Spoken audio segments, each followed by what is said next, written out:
podcast gods are on our side. We'll All right. see. So hopefully we are now live. It's a red blinking sign. We have some eyeballs coming in. So let's just do the classic check. Maybe one should call this. Have you heard about the millennial pause? I don't know. How old are A you? millennial. I am a millennial. Oh, you are. Oh, thank God, Yes. because I am as well. Thank God. So I've heard of this concept, the millennial pause. Have you heard of it? No, I don't.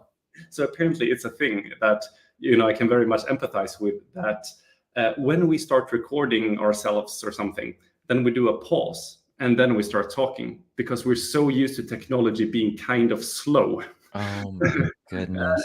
I feel very much like a millennial now, like, oh, we are live, everything looks like it's working, but I still just have to go check.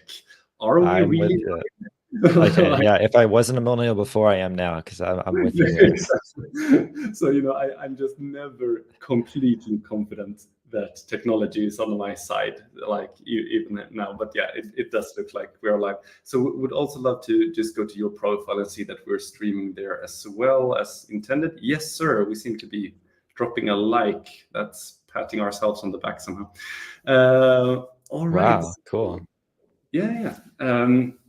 Yeah, you've never done any live streaming before, like on the web, or never live streaming. No, been on podcasts, but never live. Yeah. Okay, super cool. Well, very happy. Like, you mentioned as well, like when we did these like question and answers, where I asked a question to some founders, and you sent it back your number one tips for founders about podcasts.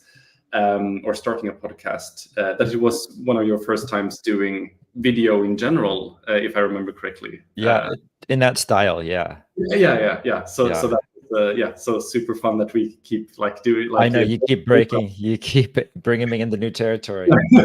What's funny is I actually grew up. I was a bicycle rider, BMX rider, so I was on TV shows and on TV. And in videos and DVDs and magazine interviews all the time. Oh. But it was very different when you're in that world, because you're only going to be watched by your peers. Yeah.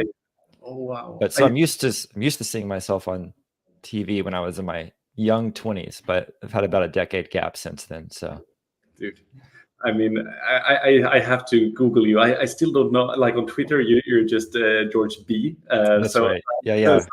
I still haven't Googled you, but I feel like I need I'll curate your Google experience after this. That's so good.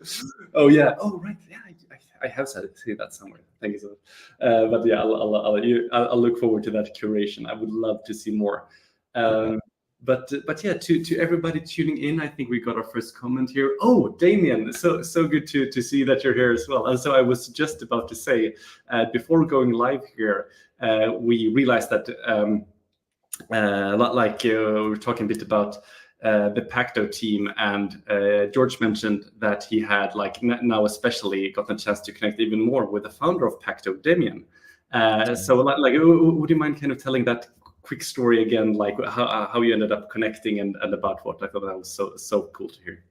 Yeah, absolutely. Damien and I connected because I grew up riding BMX, and there's this lovely, beautiful place called Woodward Camp, which is a park in it's in Pennsylvania, California. And Damien brought his two daughters there, and it's just such a special place. So I saw that he's bringing his daughters to the skate park. I've got a 2-year-old daughter who I dragged to the skate park myself, and so it was a real bonding moment there, seeing him take the daughters there, and hopefully I can continue on a path much like Damien has done with his daughters.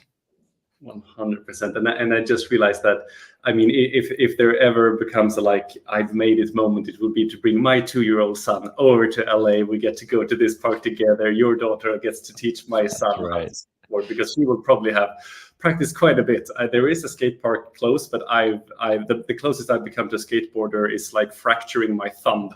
That's official. That's a skateboarder. Yeah. So very yeah, but I suppose that's some type of initiation ritual as well. Really enjoyed longboarding though. That I did a bit more, but yeah, skateboarding never got even close to good at. You know what? If it's got 4 wheels or 2 wheels and you have fun on it, you're doing a good job. Yeah, thanks. I appreciate it. You're too kind. But yeah, it was just such a cool story hearing you and Damien connected around Absolutely.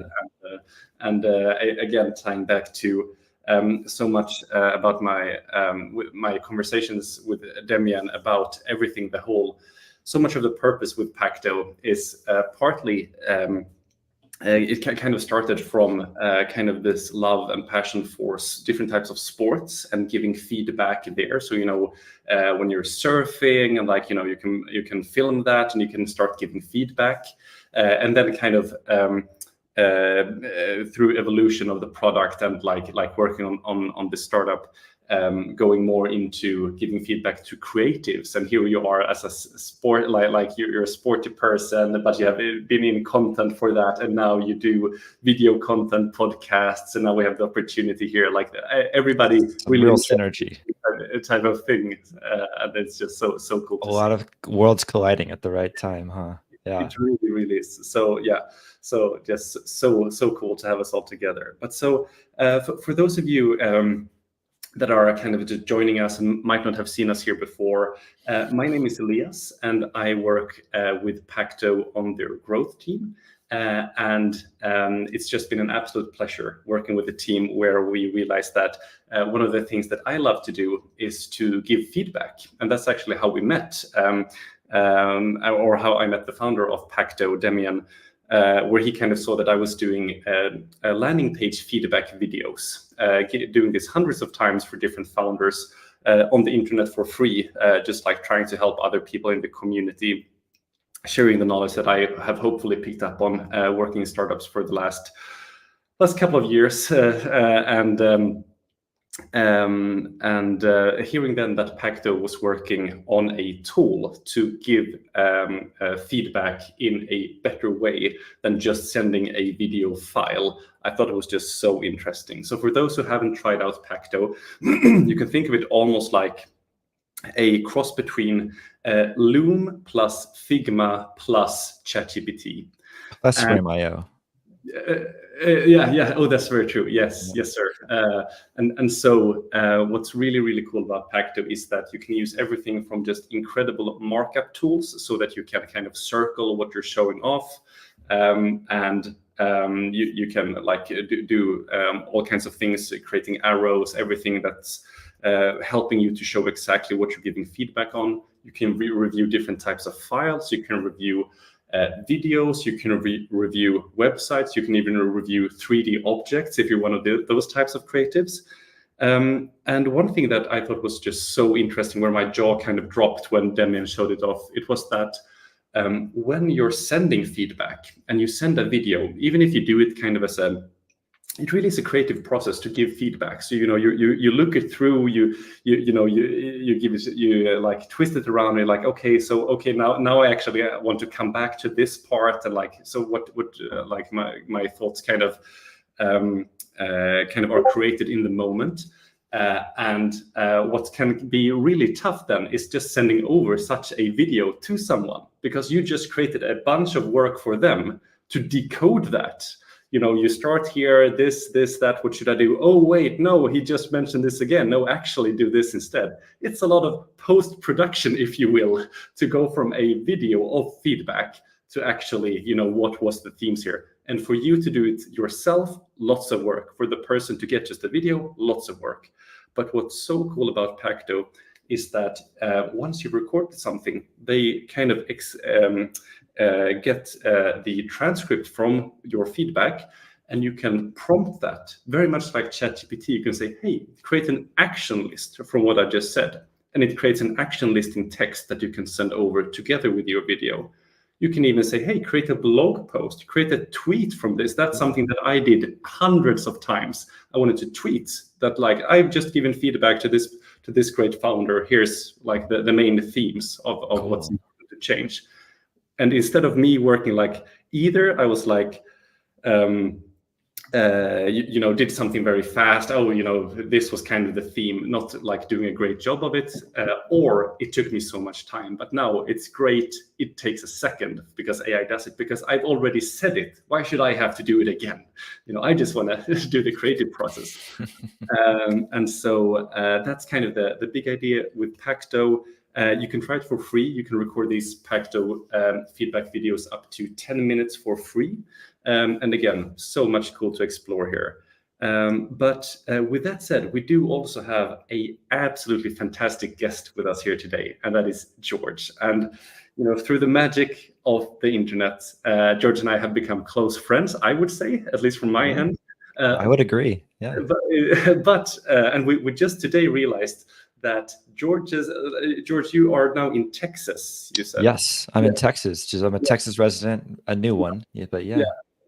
But you mentioned that your wife is actually Swedish, and I'm a Swede here as well. So I usually don't even expect like Americans to know the difference between Sweden and Switzerland. So like when you said, oh, my wife is Swedish and she grew up in Ystad, and I'm like, that's like, I don't know, 40 minutes from where I grew up in Sweden. It's very close. So I was like, the world is so small. What do you mean? It can be. And so beautiful. Ystad is so beautiful. Yeah. Oh, you've actually been. It's been a few weeks ago there, 2 years ago. Yeah. Oh, yeah. I thought you said a few weeks ago. Then I'm like, why didn't you tell me? You would have known. You would have known. Yeah, that's so good. But you also just learned that I was from Sweden. You didn't know that before, right? Correct. Yeah. Yeah. Okay. Yeah. So sometimes you just think that people just know where you're from as you have a flag on your forehead. But yeah. So that was also fun to hear.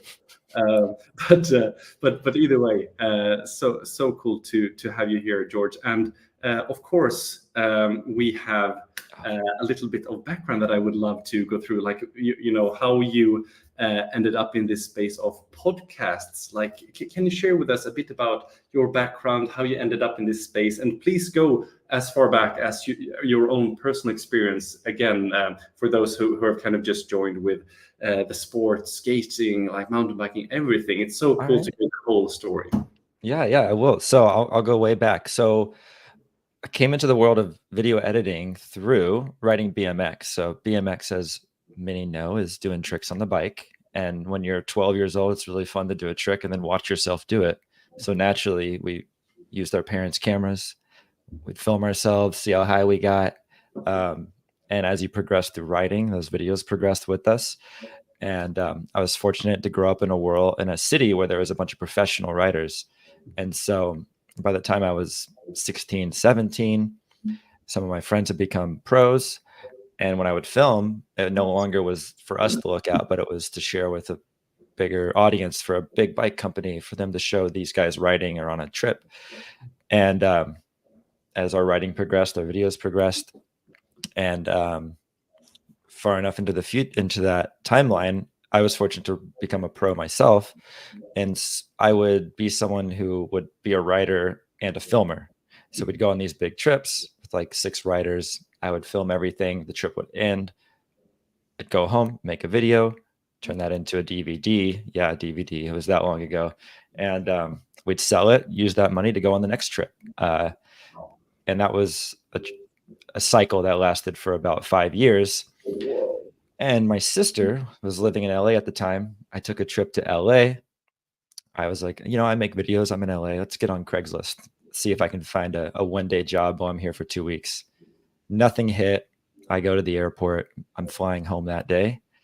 And in LAX, which is the big airport in LA, I got a phone call from a guy who wanted to see if I could come into his office and work for a day. And I was like, you know what? Like, yeah, sure, I can make it. And I wasn't sure. I got on the plane, flew home. And then that next day, I flew back to LA, go to this guy's house, work in his guest bedroom. And the client that day was Disney parks that he was working on, which was really cool. So I in the flash of 5 days, I went from a career bike rider to, oh man, this might be really cool. And I worked for that guy from his guest bedroom. We went and worked in Disney's marketing studios internally. Then we leased space from an office, and then we built our own building from the ground up for the agency that grew from a guest bedroom to 4,000 square foot building. Whoa. And in that timeline, we worked with all sorts of amazing clients in Los Angeles, all these agencies. Got to work with huge brands like Disney, Meta, Facebook at the time, CNN, Nickelodeon, like all these fun, big networks. And then the pandemic hit and it naturally closed. And I was able to take a lot of those clients on myself because I had a studio at home. Yeah. And we get to today. I've got a 2-year-old. I realized that I need to find a way to make some videos that I can use all these amazing relationships I've built over the years and all these skills, but maybe find a way to have a more consistent, predictable timeline. And I racked my mind for months and I thought, video podcast, you need those to come out monthly, weekly, daily. Probably not my client. I wish I could keep up with that. But I realized it's a place that could really use a lot more just traditional storytelling techniques and editing and design that's not always there. There's a lot that are very raw and authentic, and there's a lot that could use production to make them feel more authentic and more on brand. And I was able to leverage all these years of working inside of branding agencies to help video podcasts feel more like the brand behind them. And here we are today with agency Cut the Pod. That's absolutely incredible. I mean, again, so it started from Craigslist. Mm-hmm. Is there a more American dream than that? Like, yeah, it was funny, and it was showing up, and then a stranger, and they're like, "There's a computer in my guest bedroom. We'll go work there." It's like, oh, all right, here goes nothing. No, that's so cool. And again, like seeing like the companies you mentioned and stuff that you have been able to work on. I mean, of course, the best storytellers on the planet. So it's incredibly interesting to be able to chat with you and learn from you. Of course, we also talked about kind of before we went live about the very interesting thing about how little, unfortunately, design maps between domains. So there are, of course, some patterns. For instance, storytelling.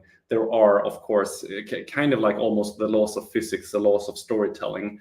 But with that said, when you go to two different experts, it's very much like one is a rocket like a rocket scientist, and the other one is a nuclear physicist. There is still, like, of course, so much similarities, but when you look at experts, oh man, do they do different things and realize different things. There's that beautiful quote: "The expert of many is the expert of none." Yes, sir.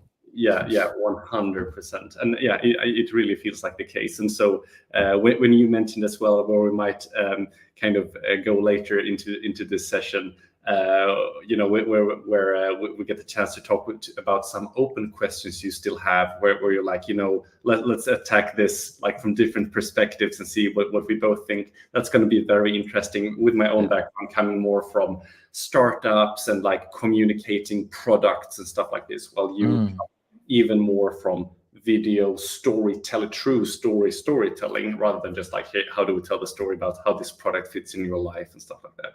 So I am absolutely stoked to have you here, George, also personally to be able to talk with you live. So even though we chatted for months at this point, I think absolutely. Having this opportunity, can't think of a better way to spend an evening. Hey, I'm excited to be here. Yeah. So you were so kind and put together a document with some examples that we could look at. And of course, this is kind of a tradition, especially on Twitter, that we usually like to call roasting. So it's the more kind of the funny word for feedback. So the point is really to be very open and honest, and like knowing that it doesn't help anyone if you're just like too kind. So like tell people what you truly think, but you do it for the purpose of helping. Like, how can this become better? But like, give it to us straight. What do you actually think? And so I thought we would almost go through some type of feedback, or if you will, a roasting session here with the examples that you have, where you can explain what makes these things so good, or like where are these low-hanging fruit opportunities or huge potential of how they could do this even better. So if that sounds good to you, I would love to kind of pull up the first clip that you shared. Let's get to it. We'll call it the constructive criticism session. It's not quite as catchy, but I'm with it. That's right. All right, cool. And so here's also a little trick that I have to pull. So I have not previously shared audio from a tab while streaming. So I hope this should work, but if it doesn't, we'll see. But so I will try to turn on my audio here and hopefully it works. We will see. And for people listening in, so right now it's not on, but if you can hear when this video plays, please let us know, because it would be so helpful, because it might be that George and I can hear it, but that you can't. So please let us know. So I will turn it on right now and we'll have a look. And be financially free. Okay, if I say, can I get rich if I just have a salary? Can you hear this, George? I hear this. Okay, perfect. So that's a good indicator. So again, hopefully people in the comments, please let us know if you can hear this. But I think we will play this 1.5 minute video and then kind of break it up to kind of get into this. So other clips we might not watch the whole thing necessarily, but to get kind of into the podcast feeling, I thought, hey, let's spend 90 seconds. So here we have an example that George mentioned he really likes. So let's have a closer look. Can I get rich if I just have a salary? Yeah. If you want to make a couple $1 million, 100%. And can everybody do that? Yes. It's only not accessible to you if you're a lazy piece of shit that wants to do nothing.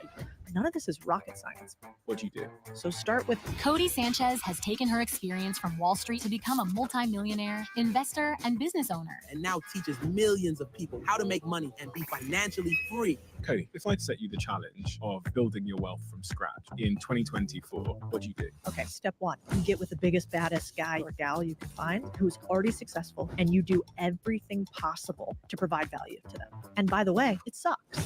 But the best advice for a 20-year-old is to realize that your 20s do suck. But everybody focuses on how much money you make and start doing entrepreneurship too early. No, you can be a 20-year-old and drive a Bugatti and play around with crypto. Huge mistake. Focus on learning. And you're going to have no time for anything except what your boss asks of you. But if you want to win and be successful in life, upfront pain always leads to long-term gain. But how could I manipulate or motivate you into giving me a shot? If you want to get in front of a rich, powerful person, start with...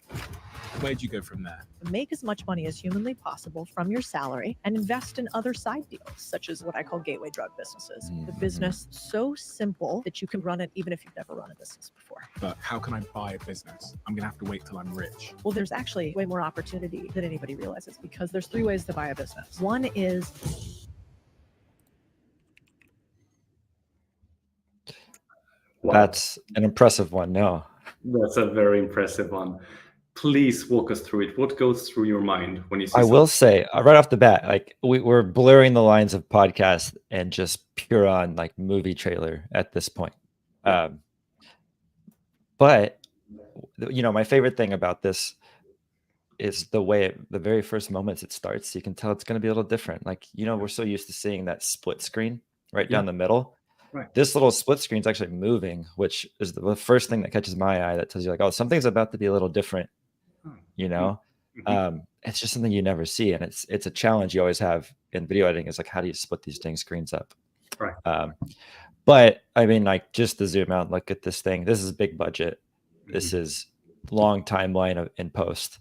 There's a lot of things that this has going in its favor that not everybody has accessibility to, access to. But there's still some like real deal foundational elements that they're doing in here that anyone can do. And the very first one is, we're not using Alex Hormozy or Mr. Beast fonts. Like, they've got their own font that they own. Literally not their own font, but there's a font associated with this brand behind, forgive me, the host's name.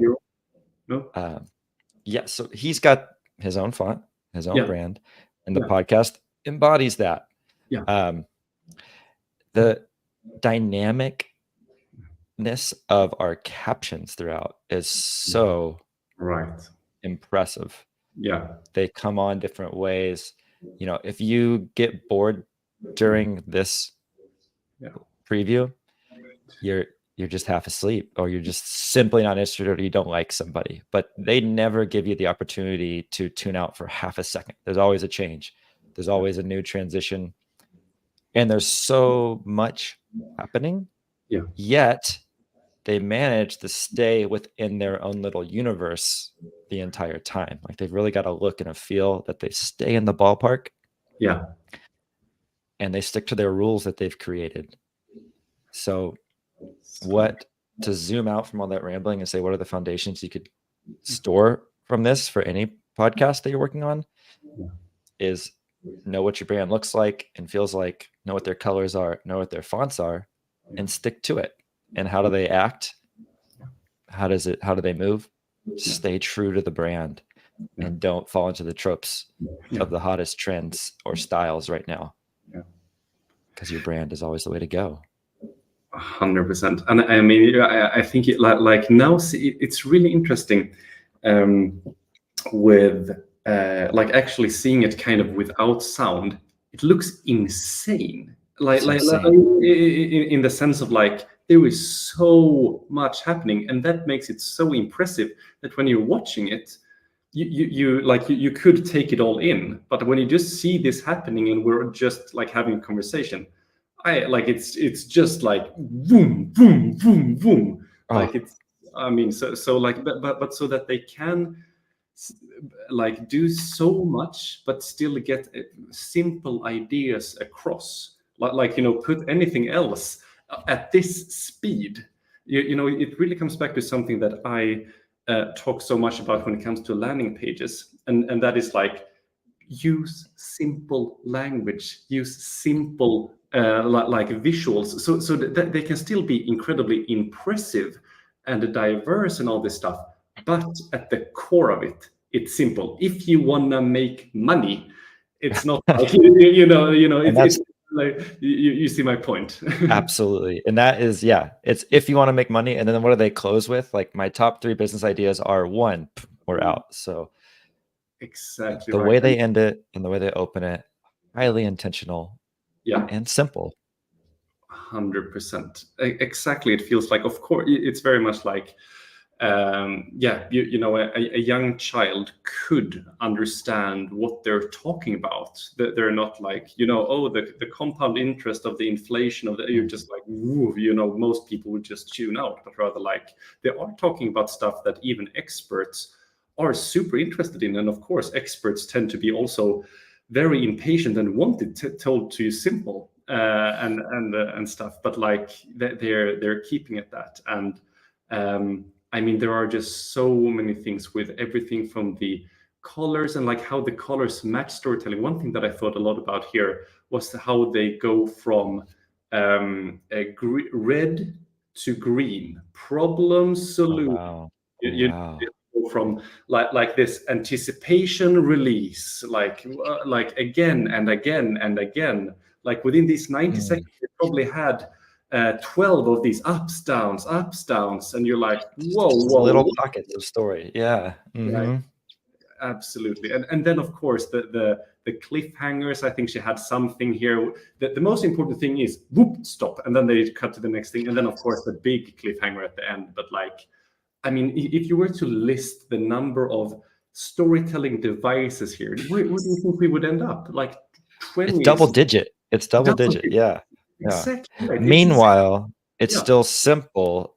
Yeah. Maybe if you're looking at what their editing system looks like, it probably looks like a rat's nest. But what comes out is great.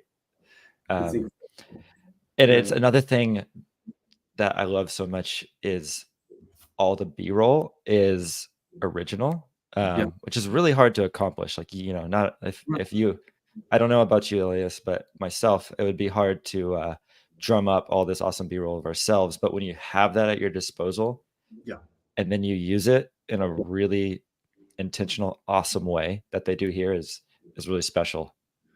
100%. And for those who might not be super into either like storytelling videos, can you explain to us what is B-roll? B-roll, yes, B-roll. Yeah, B-roll is quite literally means footage without audio.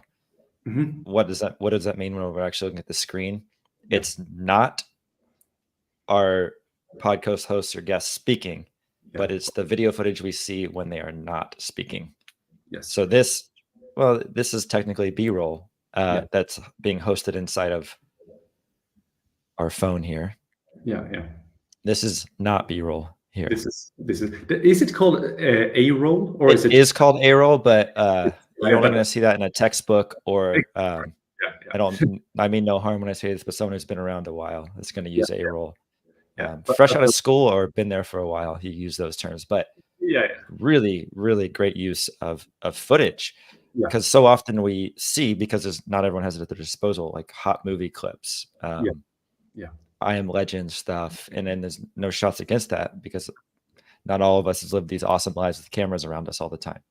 But it's one skill to have that footage. It's another skill to use it Mhm. intentionally in a way that's going to help you tell your story. And there's just all sorts of fun little editing techniques in here that are cheeky, like very cheeky little things. Like we both saw the beckoning of the frame around like 111. Yeah. Mhm.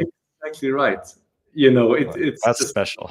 I mean, this is so interesting because when you see something like that, you just imagine that this was not planned. This was like people like you who sit here and look at footage and you're like, how do we elevate this? How do we make it fun, engaging? And then just like what you just did there, that's really fun. Like, let's do something with that. It wasn't like planned or anything. It's not like, here's how our trailer is going to look. You just do your best, have a great conversation.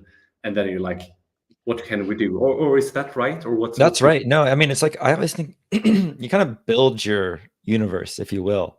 Yeah. And in the process of doing that, you create rules or things you're allowed to do that are going to fit or not fit.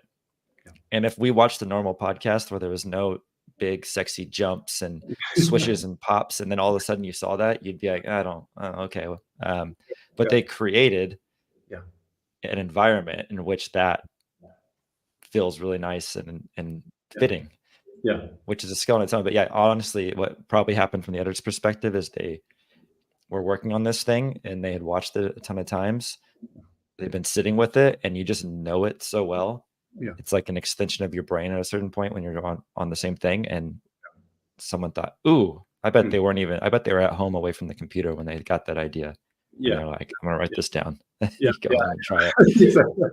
Oh, that's so cool. And I think like everything you said about brand and like, the importance of doing this, like to me, one of the best analogies I've heard to this, very much the same with posting on the same days and stuff, is that you essentially want to do why do TV shows work so incredibly well? It's because they do a great job, but they also you know what you're expecting to find in here. Like when you get here, it's going to have the same vibe again. You liked it last time. It's going to be very much like that. You watched one episode of Friends, the next one is going to be very similar. Mm-hmm. So when you sit down to relax at the end of the day, you're just like, that you're going to be entertained if you like Friends, because it's going to keep the same format. And like if you're into the Diary of a CEO, when you're like a long day at work and you just like want to learn hear some great stories, you're ready to put that on at the end of the day because they're going to take well care of you. And yes, like my favorite example of this is MKBHD for me. Like this one is so good. He has my trust so much that I watch stuff he reviews that I would never in a million years buy. Not only cool stuff, like that's a purpose of watching because insane Bugatti is like, that's cool for itself. No, I watch him give reviews on Samsung Galaxy Fold that I would never in a million years buy because I just like him so much and his format. like what's his perspective on this thing that I have no interest in? It's going to be interesting somehow. You're right, and that's because he has that, what you said, a universe, and that he has that trust not only as a person but with the content. I'm gonna have a good time while I eat my afternoon whatever, or have my coffee, stuff like that. Your fika, no? Exactly right. I was just gonna say fika, and like most people might not know, but yes, the Swedish fika from the Swedish vibe. Have you adopted this new and enlightened way of being to have fika in the afternoon? Before I had a kid, yes. Yes. Okay. There was always a pastry and a nice cup of coffee around 2 or 3, but Nice. that beauty of a dream has slipped away for the time being. Yeah, it's good that you said the time being, because it will thankfully come back, and I do hope your daughter gets to enjoy that as well. So it's awesome. But yeah, so I think that like everybody that see this, it's also something that I really like talking about when it comes to landing pages. It's this thing called design smell. When you get Smell. when you get somewhere and you get to a new page, and sometimes within half a second you can see like, uh-oh, red flags. What is this? I'm not sure. I don't trust. Like, you will have a very hard time to gain the trust. But on another end, if there is no smell, or is it like it's rather a scent, oh, it's lovely here. Like, you have my, like, you have me on my best possible side to persuade me to give this product a try. And similarly, when I get here, it's this beautiful scent, if you will, of just like, I trust this. Like oh wow, like this is gonna be good stuff. So like you're just like immediately like you have the best possible side of the viewer, where you're like, wow, they put in a lot of effort, so now I'm gonna give this a shot. Even if the content, the actual words being said by great people were the same, but you didn't have this kind of trust factor of this amazing design. Have you kind of thought about this experience of like, here we have this raw footage that is gold, but unless we do this, it's going to smell and people won't want to spend their time here. What's been your experience there? Oh, absolutely. Yeah. In every world, podcasting, and not like at times at Disney, when you're making something for such a huge company, and you get the footage back from, I'm going to go back into the memory bank, but it was Adventures by Disney. It's just a company that takes people on vacations. You get the footage back, and it looks run and gun, which is just kind of like I'm just filming as I'm walking around, and you think, how are we going to make this level up to meet the quality and the feeling that we have to get out for our brand, when at the end of the day, you have something that's it's not dressed up. And you don't want to make it feel like there's a saying in Texas, putting lipstick on a pig. Right. And it's that world building, or that brand building, where if we rely on some of these techniques that people are used to and associate with us, graphics honestly is always a huge way to get there. And you have to build it up, and then there's also a whole enormous skill in looking at something that many may think is something you can put to the side, and you realize, oh, but there's something that we can do here. So often you find great clips in interviews or podcasts when they're not rolling yet, because people are often to laugh or give a funny expression when they're being themselves. They don't realize there's pressure on them right now. We'll often go digging in there for something fun to help tell a better story. So huge opportunities between the lines, if you will. 100%. Yeah. I mean, again, that seems again so like something that I feel both in when you're actually recording, but then also exactly as you say, seeing recordings of others, where you're like, you need that kind of the visual equivalent of an icebreaker, of just like, oh, these are just people, having a good time. Like you want to watch people, you have a good time. You want these people to enjoy their interactions and stuff. So even again, it's so much more than just the words being said or whatever. It's so much more. It's the connection. It's the, as you say, everything, the visuals. Like it is a total package. So it's really really interesting, and again, I can really understand how it is such an interesting craft because of it, because there's just so much to learn, so much to do, and stuff. The world of, I guess we call this video editing, post-production, but there's endless opportunities, and that is both your best friend and your worst friend. So to reel it all in and make sure you don't do anything that's out of place. Follow your rules that you give yourself, and like you said, you keep it simple, and you don't bite off more than you can chew, and follow the rules that are created for you, and walk in a straight line. It sounds easy. incredibly hard. Oh my gosh! But so I think that sounds like a perfect setup to looking at some clips where you kind of tag them as having some low-hanging fruit potential. And so I would be very, very interested to see what we find in here. Let's see what's next. What's next? We will pull it up here. So hopefully this brings it Oh along. yeah. Awesome. Okay, so I think that it's probably worth like spending these 90 seconds again per clip. It's so nice that you pick kind of short clips so that we can actually watch them, because I do think it can kind of take a little while to get into the feeling, and then seeing like now with the difference of Stephen Bartlett with the Diary of a CEO and jumping in here and seeing like especially our viewers as well, like can you spot some low-hanging fruits given everything we just saw in that clip? So and before you even push play, please. It's almost the exact same setup for filming. Great. And that's all I'll share. Yeah, it's exactly right. So very much like we said, like, okay, so let's say that content-wise, let's call it equivalent. The raw footage is there, probably great knowledge being exchanged. What do we think about this? So I will hit play and we will have a look.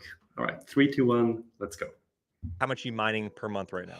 If I can be honest, I haven't even looked. I know I'm profitable for sure. Right now, based off of where we are, I'd say we're about 3,500 a month. Everyone who's listening to this should strive to be so successful in this game that you're like, I don't know what I'm making, but I know it's profitable. Some of mining definitely comes down to like having faith in crypto mining. What is your strategy between now and the start of 2025 with mining? So really getting more bullish on Caspa, on the altcoin miners. I'm looking to get more Dogecoin miners. My most profitable miner right now is the DG1 Plus. There's so many people out there who are Bitcoin maximalists and stuff. And I guess I'm technically kind of one in that Bitcoin is the only one I believe in like for 20 years from now. 100%. But I dabble in everything else in the near term because I want more Bitcoin, and that's the way to get it. There's some incredible opportunities when it comes to altcoin machines, and you get paid out in Bitcoin, and it's wildly more profitable than the actual Bitcoin machines. I wouldn't have as much Bitcoin as I do currently if it wasn't for all my altcoins. Yeah. As of right now, your top 5 are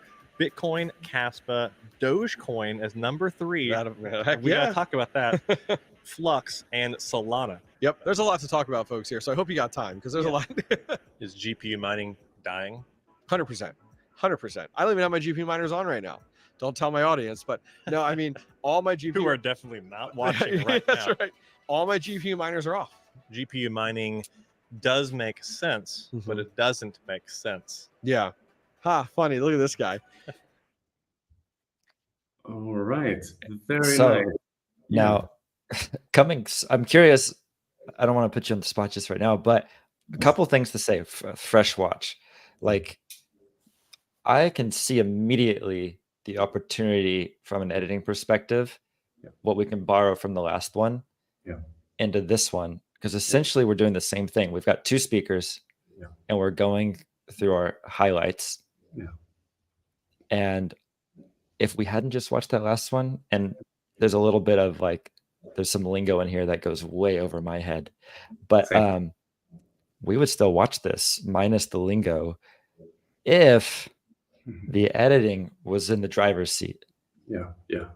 And what we end up with is I was wondering how much time was left about 30 seconds ago. I was like, is this the full episode? And that's not a shot at them. Like, they're doing more than 80-90% of people out there. But there's so much opportunity in this. Like, to me, this is like a clean canvas that is just ripe for like, I wish I could get up in this one and cut it, even though I'm not interested in the topic so much. Like, I would love to get in the driver's seat and take this one home. And so what was I'm curious, like, your feeling immediately off? I think that this is like and again, absolutely no shot at for the people actually having the conversation, but I hope that they would see as well that we're just having a conversation about the editing part. So I suppose there's a bit of a shot at the poor editor, but maybe they have so much like AI edited, and maybe they like are moving really fast or just getting started. So but again, to go the roasting route and give it to them straight. one thing that you mentioned is that with the branding, there is basically no like and you talk a lot about the fonts and stuff. Yeah.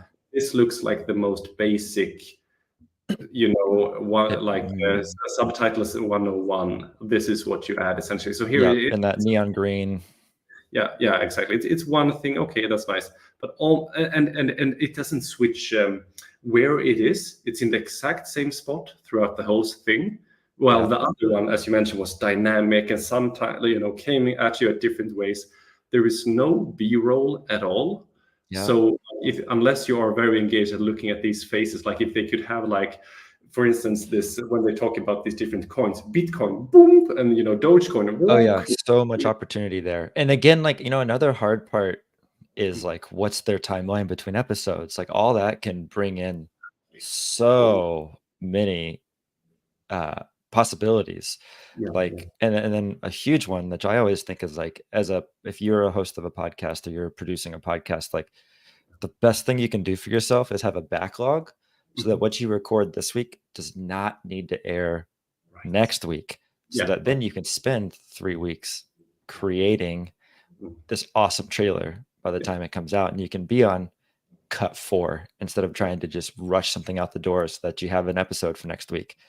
There's so much that goes into like reaching that professional, like high-end production that goes beyond just the editing, the cutting room floor, if you will. So some things that I always see in this one is like you mentioned, like, so this guy, Andy, the host, really infectious personality, fun guy. And his brand has all this purple. If you go to like his YouTube page, this purple, it's fun, it's lively, and there's so much opportunity to just infuse this with here. And I bet that last video with Cody Sanchez, that podcast trailer, I bet had upwards of 150 to 200 cuts in 90 seconds. I bet this one had 20. And that is the difference. That's it right there. Tons of opportunity to stop watching. Not because it's boring content, but from purely editing room, editing perspective, like we need more cuts. Maybe we don't want to see our captions in the same place all the time. Maybe those can not go from captions, but go to titles. And a lot of people, speaking to video editors here, are afraid to push in, which means zoom in on footage. Even if it's not 4K, 4K means you can zoom in without losing content. You can push in and get really close to this guy's face and going to do nothing but make a more entertaining video.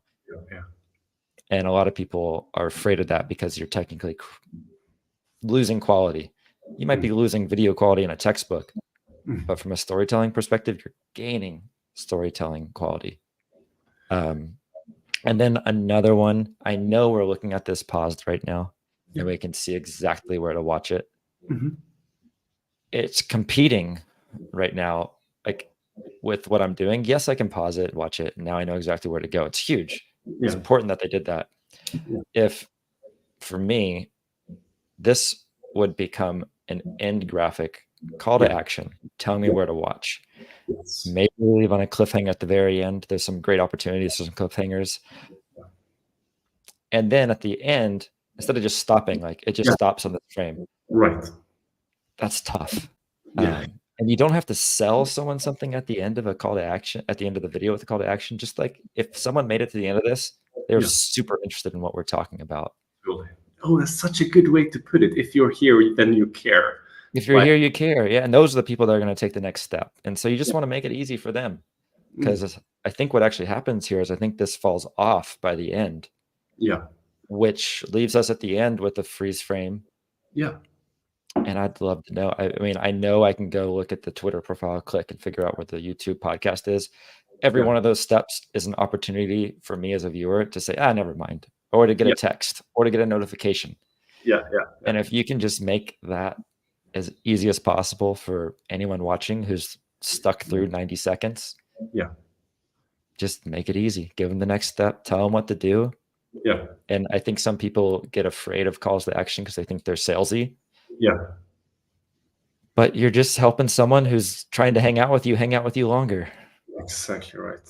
No, that's exactly right. I think that's also, this stuff about kind of selling yourself or actually just sharing online. Like we're live right now, and I think this doesn't come super natural to some degree to either of us. Like we have this internal tendency of like, oh, I don't know. Like I felt like, I'd rather not. And the same with like, but for me, like I mentioned this on Twitter just today that I lurked Twitter since 2011 at least. That's when I created my account, and I think I used it for years prior, at least. If it was 2007, it was created. I only started posting 9 months ago, and like just the floodgates just kind of opened of just like, oh wow, like people are actually super nice. If you like, if you share, authentic stuff, you're just like having a good time. And like if I say like, hey, I created this new thing, like what do you guys think? Please check it out. Whatever. It's not like people are like, oh, he's telling us to look at his stuff. Oh, what an asshole. It's like, hey, if you're here, you care to some degree. Like if you read this, if you might have checked the profile or something, hey, if you're doing cool stuff, tell people where they can find more. That's what they people want. like what you're doing, help them do more of what they like. 100%. Yeah. So I feel that we all need to get over that part, and I can only say the same thing for you with like doing these videos that I also asked, like, hey, can you give? I have this audience of founders on Twitter. So many of us, myself included, are interested in podcasting. You're a podcasting expert. Help us out. What are the top things we should think about? And this was the first video on that format that you shared. Yeah. And it's like, this is gold to us. But for you, it's like, I'm not sure. Yeah. You had to pull it out of me. It's true. It's like, true. Come on, help us. We want to hear from you. And it's so hard to realize what's obvious to one or yourself is valuable to so many. 100%. And just like, and I think that's why it's so important to both like engage in these communities, engage with feedback, give feedback, get feedback. Like it's because you just get over yourself, so to speak, of just like, hey, I'm going to share my opinion. If I'm wrong, even if I realize somebody else comes with a better opinion, then I'm just like, oh yeah, you're absolutely right. You learned something. Yeah. You learned something. It's all good. It's gone, not even tomorrow. It's gone within minutes, and nobody cares because there's so much happening. But you learned something, and now it sticks with you. So but I think that anyone watching this can immediately feel why you picked this for low-hanging fruit opportunities, and the other one as like, top tier. And again, it's like so much like this literally the same setup. It's two people in the same room, across from each other, with 3 camera angles. Yeah. So there's nothing that maybe the only thing they don't have at their disposal is B-roll footage of themselves out in the world. But we talk about so many things that we can show through screen shares, through screenshots, and with some, sexy high-end graphics and a budget and some time. That's, those things are so easy to get, high-end graphics, budget, and time. Sarcasm. But that's the difference, right? Like we've got the same foundation. Yeah. And this is above average still. Totally. Compared to a lot of what we see. And had we watched something from a different bag and then watched this, we would be like, oh, look what they're doing. Refreshing. They have subtitles. They have cuts. Which is why it's just like I see this and I get like excited. I'm like, I'm about to take the evening off and start working on this for no reason, but I'm not. So and I think what you mentioned also, one of them, like what feels like one of the most important things really is also the more intangible. You said, this is a funny guy. I kind of got that a little bit from the end here, like, like he kind of like cracked up or something like. Oh yeah, there's so much you could do there. Yeah, because like it didn't shine through so much. It was very much like, oh, here are the top 5 things. And it's like, nothing shines through here. Like very little shines through here. Where it's more like, when that that guest from the previous podcast, like Cody she was Sanchez, yeah. yeah, all the time she was like kind of doing this very hot takes all the time of like, looking at 20-year-olds, getting their Bugattis. Actually, bad idea. What you should be doing is this. Da da da da. You just like her. You're just like, oh, like this is a fun person to listen to. Gives hot takes really fast. Like you just trust her immediately. It's like, I think one of these classic examples, like if somebody gets up at a wedding reception and like clinks the glass, and you can almost immediately feel like if you just sit back and you're like, this is going to be a good time, like this Yes. person's gonna nail it. So It's gonna fast, be yeah. short and good, and like we're gonna have a great, or just like you just die inside. Buckle up for this one. Yeah. Buckle. It's just like, this is gonna be tough. That's funny. And so again, as to your point, you said this is a funny guy. So not saying that this guy is like that. It's more like that isn't shining through. We're taking probably a great wedding reception speech, and we're not cutting it in a way that does him justice. That's what I'm saying, so to speak. Absolutely, yeah. So yeah, super interesting. Do you feel like you have any kind of like final thoughts for this video, or should we jump into the high potential video that you also shared? Let's see. Let's go to the high potential. I think we got most of this cleared, and it's just the closing thing is it's just so like fun and interesting to see. We're using the same toolkit, and these are the different results. The only difference likely is budget and time, in my opinion, without looking behind the curtains.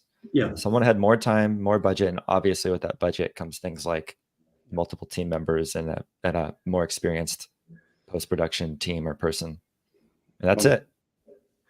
I say that's it like it's an easy thing to achieve. It's not, but that's what's happening.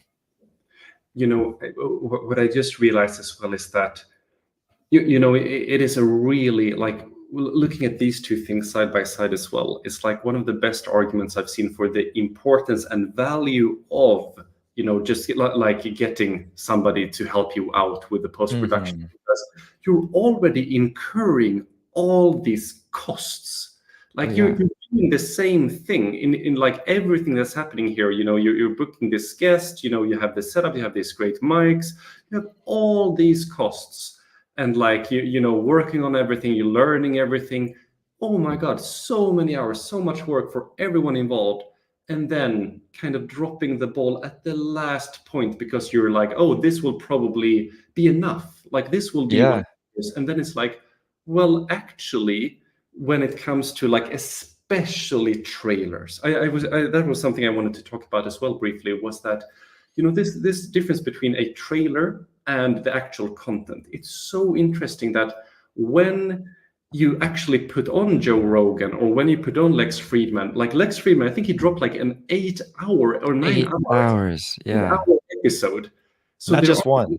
Yeah, exactly. And this is like the difference of like, at the one point, you barely care anything about editing because you're listening passively, you're doing something, whatever. But for trailers, just give them everything you've got. Unload the clip. Yeah, exactly right. Like literally, such a good like that was a really good way to put it. Unload the clip on the clip. Holy shit! Oh, whoa! Inception. Because like can you speak a bit more to that, like the difference between like maybe post-production when it comes to like a full episode, for instance, versus the trailer, the taste and something test. Like what you were mentioning, like piggybacking on that, is you were saying like when you do all this work, you put all this effort, you're taking all your knowledge and unloading it across the table from an expert. And you've got these two masterminds speaking. You're filming it greatly with high-end cameras. What I always like to think is like if you put all like some money and budget behind the post-production of your episode, you might think like, man, that's a lot of money for one episode. Right. But what does that one episode become? It can be the trailer, which is huge. Any one trailer can live on for a long time and showcase you True. doing what you do best, and then it can go into 5 short clips. It can go into 10 short form clips. So now we're talking about 12 pieces of content. Then you can get your conversations that are like 5-ish minutes that live on a playlist on YouTube. Maybe you have some funny, quippy moments where you say something stupid and you can laugh at it, and they're 5 seconds. Like, we're thinking, oh, I'm spending all this money for this one 60-minute video. It can become upwards of 20 different pieces of content for the cost of one. Yeah. And so and then from that point, these can become newsletters, blog posts. So it's like you put all this effort and budget into the episode and the production of it. It's going to feed you. Yeah. So good. Yeah. I also feel like that is kind of where content is and should be heading, where it's like, you have this like Mr. Beast level inception content created, this like where you take weeks and like all your effort and just make a great piece of original content.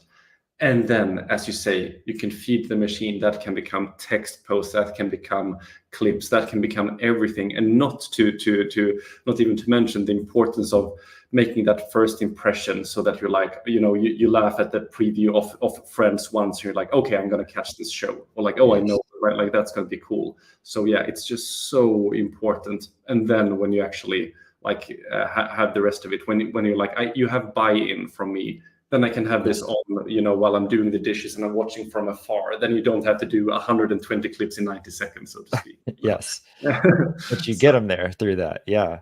Yeah, exactly right. So, and one last thing that's just stuck to my mind, then we're going to turn the page, is I bet you the flow of conversation, like speed and cadence in conversation in these two podcasts are the exact same. The only difference is the post-production. Yeah. It's so and the minds behind it, right? But of course, but I mean, that's exactly right. The other part feels like it's almost fast forwarding, or like at speed of like 1.5 or something, because it's just like boom, boom, boom. But again, the simplicity and our ability to digest it means that it probably isn't. So yeah, it's so interesting. But I see as well, like we talked about, like before we started the camera here, that we are both like we have such an easy time to just keep yapping about like go deep into a few things. We have dozens of clips lined up, or at least 8. Oh my gosh, like 12, I think, at the minimum. Videos in. Didn't I tell you that when we do this landing page feedback, we have a lot of things to get through. 1 or 2 landing pages for an hour, that's tops. Incredible. Keep yapping. And so we ended up in the exact same situation. So that's what having a good time while reviewing stuff gets you. That's but yeah, I'm at least enjoying it. I hope everyone watching are as well. But so here we kind of finally have in the last 10 minutes or so that we have here, we have what you called a high potential clip. So I see here that there might be an issue of zooming in. One more video, actually. Go scroll down just a little bit. It's going to be a screenshot followed. Oh, okay. Let's do this. Click on my, I linked you to my actual post. If you scroll down, does it reveal it? If not, let's just go to the next one. Okay, yeah, I'll try the next one. Apologies for that. I assumed it was going to have the whole thread. Oh, you know what it... Oh, right. Oh, yeah. Oh, you know what this is? Oh, it's a thread. Oh, the problem here is actually that I'm using my private browser or incognito mode, I mean. So I will see if I can link to that particular tweet instead. So here we go. This will hopefully work. We'll see here. Oh, yes. There we go. Right. Let's go 30. We'll watch the whole thing. Fine. Yeah, perfect. All right. So 1 minute. Let's go. Maybe the best of Bam Adebayo is truly yet to come. He's somebody who has improved in subtle ways every year. It's been like a very natural trajectory that you see from players. It's not like a sudden leap. He's gotten better every year, step by step. And I think this is the past year where he actually finally started shooting threes. It's something that Heat fans have wanted in a long time. First, they wanted him to become more aggressive. He became more aggressive on a more consistent basis. Then they wanted him to start shooting more threes. Well, last year, he finished the year shooting really strong. I think for the Heat, very clearly, what they're trying to do with Kel'el Ware at that draft pick in the first round and with Bam Adebayo developing threes is the Heat want to be a team that can have 2 bigs on the floor, but have 5 shooters out there. It was because with Bam Adebayo and Kel'el Ware, if those 2 guys are successful in being effective 3-point shooters, you can have 2 bigs that can play inside and play outside. I think Team USA is a little glimpse into, hey, maybe this team actually isn't done yet. Maybe this team is actually ready to be something different. Maybe Jimmy Butler takes the regular season seriously. Okay, we made it. We did it. We did it. 3 videos in. Let's end here. No, I'm just kidding. Please, George. So, what are your thoughts? The first thing we might say is like, hey, we just watched, if anyone stuck with us, like we watched 2 trailers and we're walking backwards from high-end, high-budget production from our first example to the middle tier level of production to where I'm calling like has the most potential level of production. And this is behind a massive business called The Ringer, which I love their content. They have tons of podcasts. This is an incredibly gifted journalist, and he's the host of this podcast. We're remote. If it's not fair to judge like one of these trailer cuts to a clip, but if we're looking at the podcast as a whole, like there's not a trailer for this one. So there's a huge opportunity there, a massive opportunity there. Right. But the things I noticed just looking at this clip and picking it apart is like, yeah, play it on mute. That's great. I mean, one, we've got to fix this shot. The poor guy's blinds are coming through, and that's tough. So if we close the blinds, we turn off his lights, we just have just the key light. Like we're going to jump forward so far. We've got some funky slide transitions that sure could work. But like when you're working with a brand like The Ringer, which is who's behind this, like lean into that. Like, let's be The Ringer. They're green. I don't see any green anywhere in here, which is, it hurts if you're like, yes, they have the same font, but what's so hard is this guy here is on so many different podcasts. I don't know what podcast this one is. Right. It doesn't tell us anywhere at the end of the clip. It just stops on a freeze frame. Doesn't tell us where to go next. Maybe we're a Heat fan. We're running into this for the first time ever. We want to hear more about this guy on our team we love so much. Let's watch this episode. Now I got to go I might have to go to Google to figure out how to watch the rest of this one. If I even find it. So that we're doing exactly. And there's just zero. I will, given the benefit of the doubt that like they are using the Ringer font here. There's no Ringer colors. There's no brand coming in any way, shape, or form. Totally. And so all that work that they've done, these years of existing, out the door. There's no, as a new, fresh viewer, I have to catch up. I have to learn. I have to build trust. I have to convince myself that I want to listen to these guys. But if I came into this cold and it was framed and said The Ringer somewhere, all that mental work is done. Like, okay, it's The Ringer. Like, yeah, these guys aren't gonna. They know what they're talking about. Like, they're working for The Ringer. Like, cool. Let's hear what they got to say. Instead, we're starting from zero. And a small graphic, a small frame, maybe a little bit of green, would build so much trust up for these 2 guys talking. And they just do it. It does them no favors, unfortunately. And we've got the expensive Shure mics. I don't know what we're doing with cameras in this one. I'm not saying that's a terrible job, but sure is a lot of room for improvement. So yeah, this one is it's a tough one because I'm actually a huge follower of this guy, Kevin O'Connor. And I've hit him up on Twitter a number of times trying to help him out. And he's huge following. And if you were to lean in to who you are, who your brand is, who's your business is that's supporting you in this venture, turn that dial, give us some music, give us a call to action. Like this thing could be screaming and could easily double, triple, if not a higher, sexier number of like views or leads generated or subscriptions generated to the bigger whole, which is the Ringer, who supports and funds this podcast. Super interesting.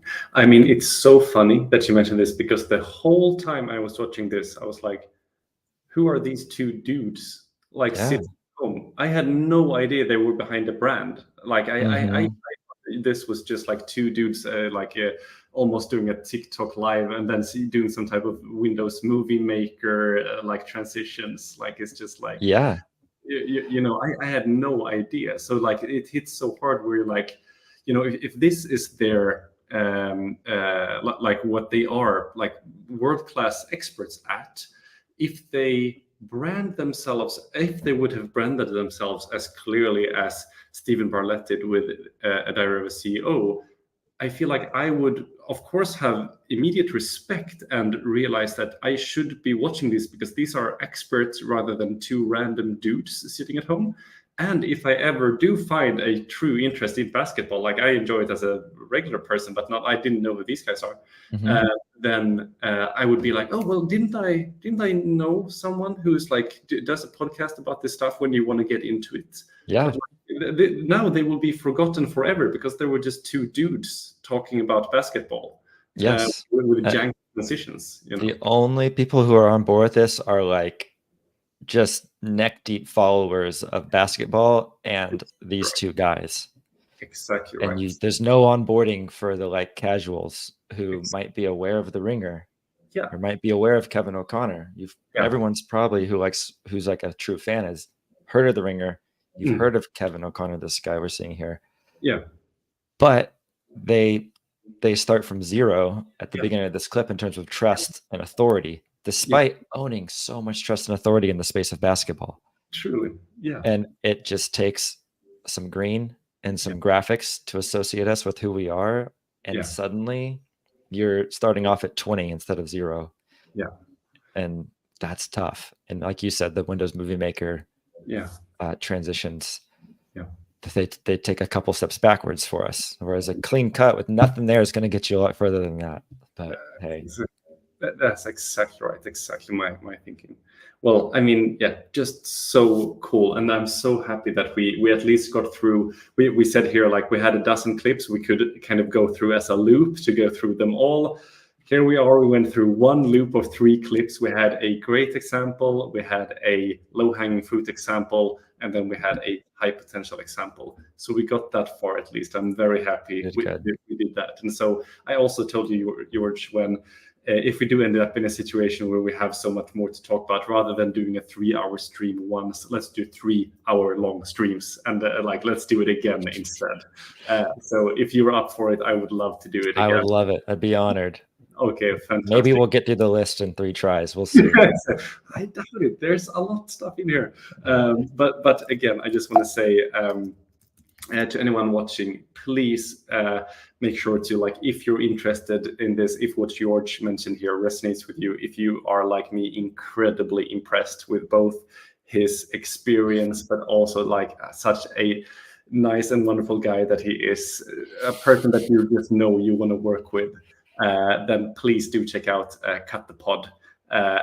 Or hit him up on the Twitter as well. Your handle is also Cut the Pod there. You got it. You nailed it. Cut the Pod. If you can remember Cut the Pod, you'll likely find me. Cut the Pod. Okay, fantastic. And then, of course, I also just want to make sure to end this on the note of these streams would not, these are all powered by Pactto. So I just wanted to say a huge thanks once again to the team for making this happen for us.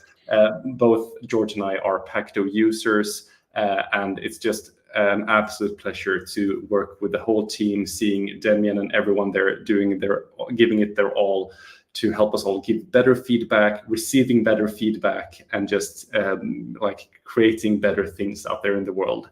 And so again, if you want to try it out, it's completely free. They have a free tier where you can record up to 10 minutes long feedback clips where you can use markup tools. You can auto generate action lists after you have recorded your video, so that the person gets this video doesn't just get a 20 to 30 minute video that it's now their responsibility to go through to realize what they should be doing, but rather like, you get these wonderful summaries and stuff that are just incredibly useful.